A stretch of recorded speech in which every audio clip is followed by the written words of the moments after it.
پیارے بچوں، آج ہم فیضان درس حدیث میں حدیث نمبر 72 یعنی کہ 72 پڑھیں گے، اور آج کا ٹاپک ہے 3 پیاری خصلتیں۔ 3 پیاری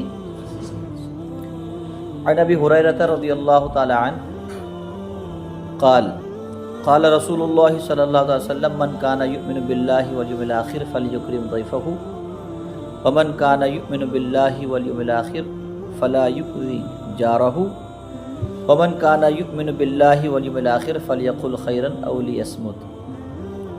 یہ حدیث ہم نے ابھی پڑھی عربی میں، یہ بخاری شریف میں بھی ہے جلد دوم صفحہ نمبر 889، اور مسلم شریف میں ہے جلد اول صفحہ نمبر 50 پہ۔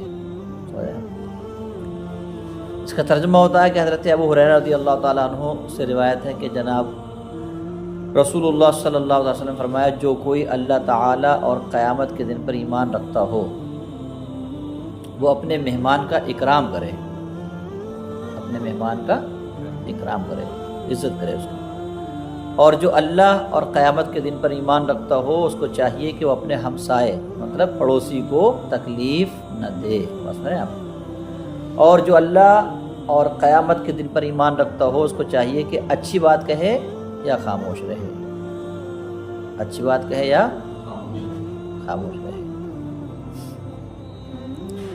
تو اس میں سب سے پہلے ذکر کس کا ہے کہ جو اللہ پر اور یوم آخرت پر ایمان رکھتا ہے اس کو چاہیے کہ مہمان کا اکرام کرے، مہمان کی تعظیم کرے۔ علماء کرام فرماتے ہیں کہ مہمان کو اللہ تعالیٰ کی نعمت سمجھنا چاہیے۔ مہمان کو کیا سمجھنا چاہیے؟ اللہ تعالیٰ کی، کیونکہ آنے والا مہمان اپنی قسمت کا کھاتا ہے۔ آنے والا مہمان کس کا کھاتا ہے؟ ہاں، جیسے اپنے مولانا اکرم صاحب آئے ہوئے ہیں، اگر اپنے انہیں کچھ کھلائیں گے تو اپنے تھوڑی، تو اپنی قسمت کا کھائیں گے۔ اور میزبان کے گناہوں کی بخشش کا ذریعہ بنتا ہے کون؟ مہمان۔ مہمان جو آیا ہے وہ میزبان کے گناہوں کی بخشش کا کیا بنتا ہے؟ ذریعہ بنتا ہے۔ تو میزبان کو کیا چاہیے؟ میزبان کو چاہیے کہ سرکار دو عالم صلی اللہ علیہ وسلم کی سنت سمجھتے ہوئے اس کے ساتھ خوش خلقی سے پیش آئے، ترش روئی سے پیش نہ آئے۔ بہت سے لوگ ایک دم مزاج بگاڑ لیتے ہیں، بچوں کو ڈانٹنا شروع کر دیتے ہیں، بات سمجھ رہے ہیں؟ اگرچہ بچہ کوئی غلطی کر بھی رہا ہے تو اس ٹائم پیار سے، نرمی سے، محبت سے ایسے سمجھائیں تاکہ مہمان کو یہ نہ لگے کہ میرے آنے پر یہ انہوں نے اپنا رویہ بدل دیا۔ بات سمجھ رہے ہیں آپ؟ تو خوش خلقی سے پیش آنا ہے، ترش روئی سے پیش نہیں آنا ہے، سخت رویہ اختیار نہ کرے، حتی الوسع خود خدمت کرے مہمان کی، جہاں تک ہو سکے مہمان کی خدمت خود کرے۔ اسی حدیث کی شرح میں غلام رسول حضرت علامہ غلام رسول صاحب سعیدی لکھتے ہیں کہ امام غزالی رحمۃ اللہ علیہ ذکر فرماتے ہیں کہ حضور اکرم صلی اللہ علیہ وسلم نے ارشاد فرمایا کہ مہمان کو ناپسند نہ کرو، مہمان کو ناپسند، جو شخص مہمان کو ناپسند کرتا ہے اللہ تعالیٰ بھی اس شخص کو ناپسند کرتا ہے۔ تو اللہ بھی مہمان کو پسند کرتا ہے، اللہ کا رسول بھی مہمان کو پسند کرتا ہے۔ مثلا ہمارے آقا صلی اللہ علیہ وسلم مہمان کو کیا کرتے ہیں؟ پسند فرماتے ہیں، اور جو بھی مہمان آپ کے آتا تھا تو آپ اس کی ضیافت کرتے تھے، کچھ نہ کچھ اس کے سامنے کھانے پینے کے لیے پیش کرتے۔ ایک حدیث میں ملتا ہے کہ حضور نبی اکرم صلی اللہ علیہ وسلم کے غلام ابو رافع رضی اللہ تعالیٰ عنہ بیان کرتے ہیں کہ ایک مرتبہ حضور اکرم صلی اللہ علیہ وسلم کے پاس ایک مہمان آیا۔ ہم لوگ گھبرائے آتے ہیں، مہمان آ گیا یار، اسے چائے پلانی پڑے گی، اسے کچھ کھلانا پڑے گا، خاندانی رشتہ دار کا مہمان آ گیا تو آج اس کے لیے کھانے پینے کا انتظام کرنا پڑے گا۔ ہیں آج کل کے ہم لوگ ناقص ہیں، کمیاں ہیں ہمارے اندر۔ حضور کی سیرت کیا ہے وہ ہم سن رہے ہیں حدیث کے ذریعے سے، نہیں؟ تو حضور کی سیرت کیا ہے؟ فرما رہے ہیں کہ ایک مرتبہ حضور نبی اکرم صلی اللہ علیہ وسلم کے پاس ایک مہمان آیا تو حضور انور صلی اللہ تعالیٰ علیہ وسلم نے ایک یہودی کے پاس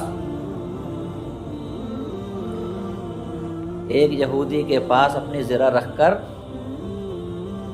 اپنی زرہ رکھوائی رہن کے طور پر، اور جو پیسہ ملا اس کے ذریعے سے اپنے مہمان کی ضیافت کی۔ سبحان اللہ، اسے کھانے پینے کا انتظام کرایا۔ مال تھا نہیں اس ٹائم آپ کے پاس، تو یہ نہیں کہ یار ہے نہیں کچھ تو کیا کھلائیں، ہے نہیں کچھ تو کیا کھلائیں، بلکہ جو آپ کی زرہ تھی وہ گروی رکھ دی، اور جو پیسہ آیا اس کے ذریعے سے مہمان کی کیا کی؟ آپ نے ضیافت کی، مہمان نوازی کی۔ اس میں دوسرا ذکر کیا تھا اس حدیث میں؟ کہ من کان یؤمن باللہ والیوم الآخر فلا یؤذی جارہ، جو اللہ پر اور یوم آخرت پر ایمان رکھتا ہے تو اسے کیا چاہیے کہ اپنے پڑوسی کو تکلیف نہ دے، اپنے پڑوسی کو کیا نہ دے۔ فرماتے ہیں علماء کرام کہ مومن کو حق نہیں پہنچتا کہ وہ اپنے پڑوسی کو ستائے،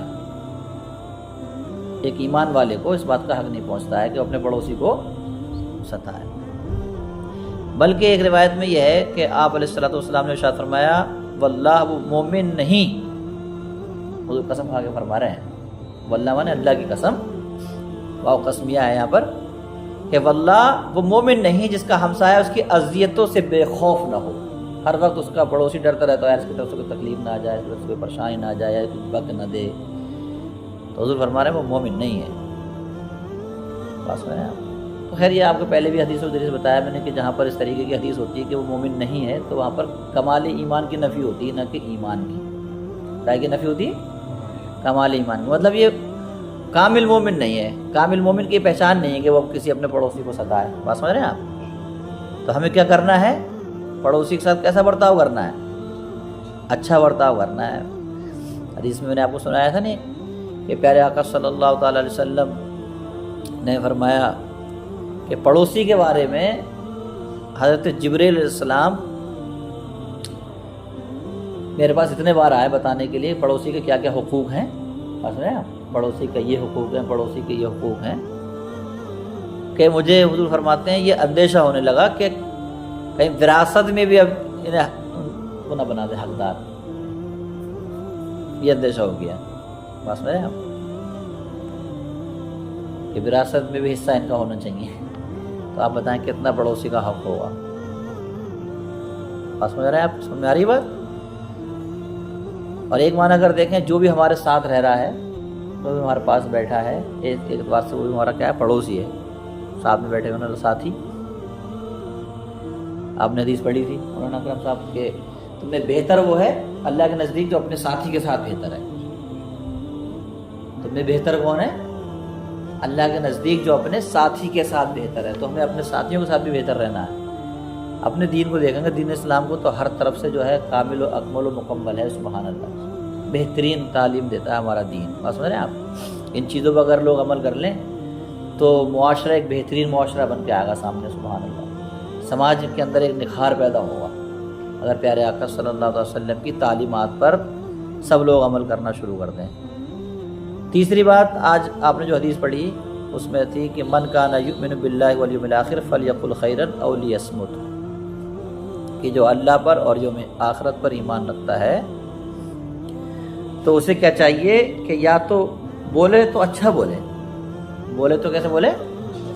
فلیقل خیرا، چاہیے کہ اچھا بولے، او لیصمت، یا چاہیے کہ خاموش رہے، یا کیا چاہیے؟ خاموش رہے۔ تو علماء کرام فرماتے ہیں کہ یا تو اچھا کلام کرے اس حدیث کے تحت، حدیث میں یہ صراحت سے ہے کہ یا تو اچھا کلام کرے یا خاموش رہے۔ علماء فرماتے ہیں تو کلام اچھا کرے یا خاموشی اختیار کر لے۔ کلام خیر میں کیا ہے؟ کلام خیر میں ہے کسی کو اچھائی کا حکم دینا، کلام خیر میں کیا ہے؟ کسی کو برائی سے روکنا، واعظ و نصیحت کرنا۔ بس سن رہے ہیں آپ؟ واعظ و نصیحت کرنا، جب کسی کو خلاف شرع کام کرتے دیکھے تو اس کو احسن انداز سے منع کرنا۔ اچھا، اپنے کسی کو دعوت بھی دیتے ہیں اچھائی کی تو وہی اس میں بھی انداز برا ہو جاتا ہے۔ کوئی نماز نہیں پڑھ رہا ہے تو بجائے اس کو نماز کی دعوت دینے کے اس کو جہنمی اور جانے کیا کیا اور لعنتی طرح طرح کے جملے بازی سے کسنا شروع کر دیتے ہیں، جبکہ ضرورت کیا تھی کہ اگر کوئی نماز سے دور ہے تو احسن طریقے سے ہم اسے نماز کی طرف لاتے ہیں۔ مثلا کوئی شراب پینے کے عیب میں مبتلا ہے تو شراب سے احسن طریقے سے اسے بچاتے ہیں، نہ کہ شرابی کہہ کے اور اسے چڑھاتے۔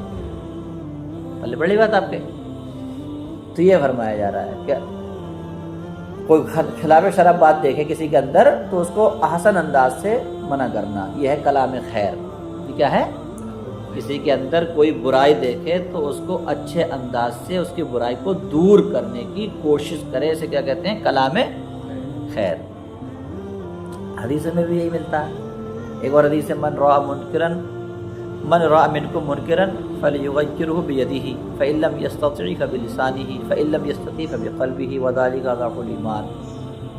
یعنی جو خلاف شرع کام دیکھے اولاً ہاتھ سے روکنے کی کوشش کرے، اور اگر ہاتھ سے روکنے کی طاقت نہ ہو تو زبان سے منع کرے، اور اگر یہ بھی استطاعت نہ رکھتا ہو تو دل سے برا جانے. اور پھر آقا نے فرمایا کہ یہ ایمان کا کمزور ترین درجہ ہے. پتہ کیا چلتا ہے کہ اگر کوئی برائی سماج کے اندر، معاشرے کے اندر پھیل رہی ہے تو اس کو حتی الامکان روکنے کی کوشش کی جائے گی. اگر آپ اس نوعیت کے ہیں کہ ہاتھ سے روک سکتے ہیں اس برائی کو تو ہاتھ سے روکیں گے. ہاتھ سے روکنے کی آپ کی نوعیت نہیں ہے بس میرے، تو آپ زبان سے روکیں. اور زبان سے بھی بتا کہ اگر اس کو تبلیغ کریں گے تو لڑ پڑے گا، پھوڑا پھاڑی مچا دے گا، تو پھر وہی دل سے برا جانیں گے. کیا جانیں گے؟ دل سے برا جانیں گے. تو جو حضور نے فرمایا کہ من کان یؤمن باللہ والیوم الآخر فلیقل خیرا او لیصمت، آخری الفاظ سنیں آپ کہ جو ایمان رکھتا ہے اللہ پر، قیامت کے دن پر، یوم آخرت پر، تو اس کو کیا چاہیے؟ اچھی بات کرے یا خاموش رہے. تو اس کا مطلب یہ ہے کہ بات کرنی ہے تو وہ کرے جس میں اس کا اخروی بھلا ہو. جیسے ہم لوگ بات کرنا چاہ رہے ہیں تو پہلے ہم غور کر لیں کہ جو ہم بات کہنا چاہ رہے ہیں اس میں کوئی فائدہ ہے دنیاوی یا اخروی. تو اگر دونوں فائدے ہیں دنیا کا یا آخرت کا تو پہلے ہم آخرت کو فوقیت دیں گے. اگر آخرت کا کوئی فائدہ تو بولیں، دنیا کا فائدہ تب بھی بول سکتے ہیں مگر بہتر ہے خاموش رہ جائیں. اور اگر دنیا کا بھی کوئی فائدہ نہیں ہے پھر بھی بہت سے لوگ بولتے ہیں تو بالکل ہی بیکار بات ہے. پھر کیا ہے؟ اگر دنیا کا بھی فائدہ نہ ہو تو پھر کیا بولنا چاہیے؟ خاموش رہنا. اس سے کیا بہتر ہے؟ من صمت نجا، جو خاموش رہا اس نے ایک چپ 100. یہ موٹی سی مثال ہے نہیں؟ تو بات کرنی ہے تو وہ کرے جس میں اس کا اخروی بھلا ہو، ورنہ اس کے لیے خاموشی بہتر ہے. آج کل ہم وقت گزارنے کے لیے ہنسی مزاح ٹھٹا کرتے ہیں، اپنے نفس کو بہلانے کا نام دل لگی کہتے ہیں. حالانکہ قرآن حکیم میں ہے کوئی قوم کسی قوم سے ٹھٹا نہ کرے. یا ایھا الذین آمنوا لا یسخر قوم من قوم، کوئی قوم کسی قوم کے ساتھ ٹھٹا مذاق نہ بنائے. عسى أن يكونوا خيرا منهم، ہو سکتا ہے جس کی جو مذاق بنا رہا وہ اس سے بہتر ہو اللہ کے نزدیک. اللہ کے نزدیک معیار کیا ہے بہتر ہونے کا؟ اونچی قوم ہونا، زیادہ خوبصورت ہونا، مالدار ہونا؟ نہیں. اللہ کے نزدیک، اللہ کا مقرب، اللہ کے نزدیک معزز ہونے کا معیار جو ہے تقوی و پرہیزگاری ہے. کیا ہے؟ تقوی و پرہیزگاری. سورہ حجرات میں جہاں یہ آیت ہے اس کے آگے چل کے ایک اور آیت ہے، ان اکرمکم عند اللہ اتقاکم، تم میں سے اللہ کے نزدیک معزز وہ ہیں جو تم میں تقوی والے زیادہ ہیں، زیادہ پرہیزگار ہیں. کہہ لو جو تم میں زیادہ پرہیزگار ہیں وہ اللہ کے نزدیک پیارے ہیں، اللہ کے نزدیک مکرم ہیں. بات سمجھ رہے ہیں آپ؟ اکرم مولانا بیٹھے ہوئے ہیں، بات سمجھ رہے ہیں آپ؟ مکرم ہے. تو کسی کے مذاق مت بناؤ. اللہ فرما رہا ہے کہ ہو سکتا ہے جس کو تم کمتر سمجھ رہے ہو، حقیر سمجھ رہے ہو، ہے بھائی، اللہ کے نزدیک تم سے زیادہ بڑا مرتبہ ہو اس کا. اس چیز سے تو منع کیا جا رہا ہے. تو ہم نے جو حدیث پڑھی ہے اس میں کیا تھا کہ بولے تو بہتر بولے ورنہ خاموش رہے. تو یہ مذاق بنانا بہتر بولنا ہے یا غلط بولنا ہے؟ غلط بولیے، یہ اچھی بولی تھوڑی ہے. یہ کلام اچھا تھوڑی کہلائے گا کہ کسی کے ہم مذاق کر رہے ہیں، کسی مذاق بنا رہے ہیں، ٹھٹا کر رہے ہیں کسی سے. بات سمجھ رہے ہیں بھائی؟ یہ ایک بیکار کی بات بھی ہے کسی کی مذاق بنانا، کسی کی مذاق بنانا. بھائی کرنے کے کام تو بہت سارے ہیں. قرآن پڑھنا سیکھو، نماز پڑھنا سیکھو، تقریر کرنا سیکھو، اور ڈھیروں دنیاوی علوم بھی آپ جس کے ذریعے سے دین کے فائدے ہوں گے وہ سیکھو. سمجھ رہے ہیں آپ؟ دوسروں کے مددگار بنو، ماں باپ کی خدمت کرو. کتنے کام کرنے کے ہیں. واہیات لغویات سے تو ہمارا دین بالکل منع کرتا ہے. آپ دیکھیں قرآن پڑھنے سے کامیاب لوگوں کا تذکرہ ہوا، قد افلح المؤمنون الذین هم فی صلاتهم خاشعون. نہیں فرمایا گیا والذین هم عن اللغو معرضون. کامیاب کون ہیں؟ ایمان والے. کامیاب کون ہیں؟ جو نماز میں خشوع کرتے ہیں. کامیاب کون ہیں؟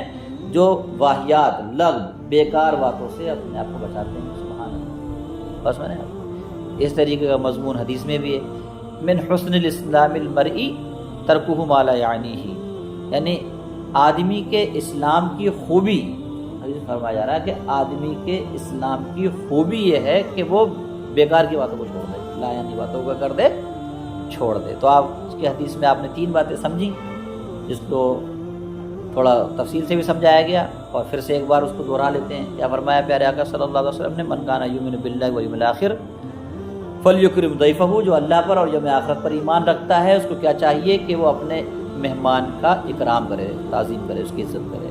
اور دوسری بات کیا فرمائی؟ مَنْ كَانَ يُؤْمِنُ بِاللَّهِ وَالْيَوْمِ الْآخِرِ فَلَا يُؤْذِ جَارَهُ، جو اللہ پر اور یوم آخرت پر ایمان رکھتا ہے تو اس کو چاہیے کہ اپنے پڑوسی کو نہ ستائے، بس کریں۔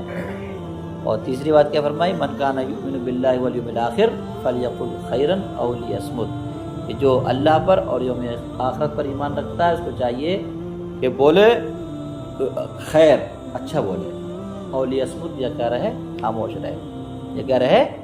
خاموش رہے۔ اللہ تعالیٰ کی بارگاہ میں دعا ہے کہ اللہ رب العزت ہمیں اس بیان پر عمل کی توفیق عطا فرمائے۔